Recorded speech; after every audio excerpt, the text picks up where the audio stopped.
In 1941, the world watched in disbelief as the pride of Nazi Germany, the unstoppable battleship Bismarck, charged into the Atlantic. Britain threw everything it had at this steel monster, yet nothing worked until a squadron of slow, wooden biplanes took off into a storm. What happened next became one of the most unbelievable victories in naval history. This is the true story of how outdated canvas-wing aircraft accomplished the impossible and changed the fate of the war. In May 1941, the German battleship Bismarck, a symbol of Nazi naval power and one of the most advanced warships ever launched, steamed into the North Atlantic with a mission that terrified the British Admiralty. Break into the convoy routes and sever the lifeline that kept Britain supplied with food, oil, ammunition, and hope. At 823 feet long, protected by thick armor belts, equipped with massive 15-inch guns and advanced fire control systems, Bismarck was built to dominate the sea. Its mission, Operation Rainabung, was ambitious yet simple. Slip past the Royal Navy, reach the open Atlantic, and devastate shipping routes until Britain collapsed under economic pressure. Sailing together with the heavy cruiser Prinz Eugen, and commanded by Admiral Gunther Lütjens and Captain Ernst Lindemann, Bismarck set off into icy northern waters where the battle that followed would become one of the most dramatic naval hunts in history. Britain spotted the German squadron early, and the Royal Navy scrambled its ships to intercept. On May 24, 1941, in the Denmark Strait, Bismarck engaged the legendary British battlecruiser HMS Hood, known as the Mighty Hood and regarded as the pride of the Royal Navy. Yet in just a few minutes of intense gunfire, Bismarck's shells struck Hood in a vulnerable spot, triggering a catastrophic explosion that broke the ship apart. Only 3 sailors survived. The loss stunned Britain and shocked the world. Overnight, the mission to stop Bismarck became national duty. Winston Churchill delivered a direct order that echoed through every British warship, airbase, and headquarters: sink the Bismarck. The Royal Navy unleashed one of the largest sea hunts in naval history.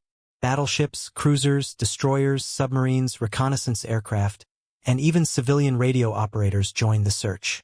But Bismarck was powerful, fast, and attempting to reach the safety of German-controlled France, where protective aircraft would make it nearly unstoppable. Meanwhile, Bismarck had been damaged in its battle with Hood.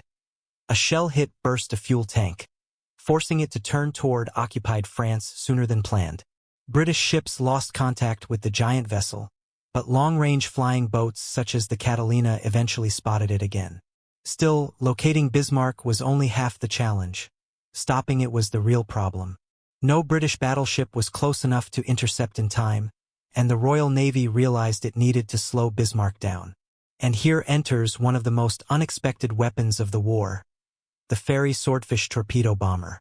The Swordfish was a relic from another age, an open-cockpit, canvas-covered, slow-moving biplane with a top speed not much faster than a car. Despite its fragility, the Swordfish carried a powerful torpedo and could fly low, steady, and slow, giving pilots control in rough weather where modern aircraft struggled. The aircraft carrier HMS Ark Royal launched Swordfish squadrons into rain, wind, and treacherous cloud cover. The first attack failed due to misidentification, nearly striking a British ship by mistake. But the second strike became one of the most stunning events in naval warfare. Against heavy anti-aircraft fire, the Swordfish pilots flew dangerously low over waves, weaving through shell bursts while maintaining precise torpedo drop lines. The Bismarck's sophisticated gun targeting systems were designed for modern, fast aircraft, not slow biplanes, and struggled to compute firing solutions accurately. In this chaotic window of opportunity, one torpedo struck Bismarck's armor. But another torpedo hit the ship's stern at a critical angle. This single strike jammed the battleship's rudder, locking it in a turn and leaving the massive vessel unable to steer or escape. For the German crew, this was a nightmare. The greatest warship in the Atlantic was now circling helplessly in the open ocean, fully exposed. The British destroyers Cossack, Maori, Zulu, and others shadowed Bismarck through the night, firing intermittent attacks to prevent repairs.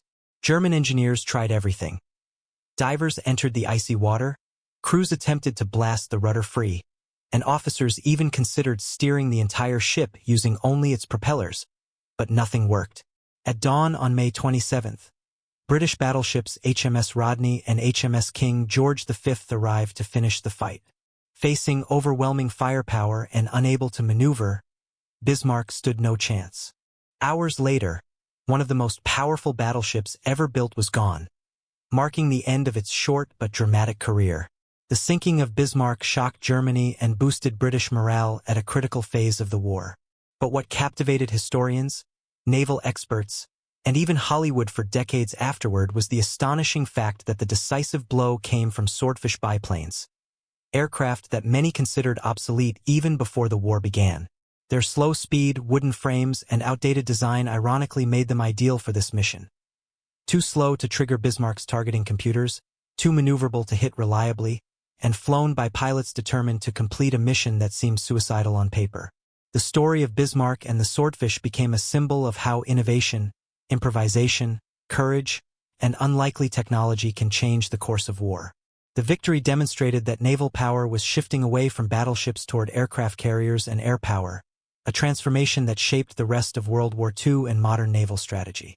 Today, historians still marvel at how a handful of canvas-covered, World War I-era biplanes crippled one of the most advanced warships in the world. It remains one of the greatest underdog victories in military history, a battle where bravery, timing, and a little bit of luck allowed a fragile flying machine to defeat a steel giant, and in doing so, helped secure Britain's survival and reshape the future of naval warfare.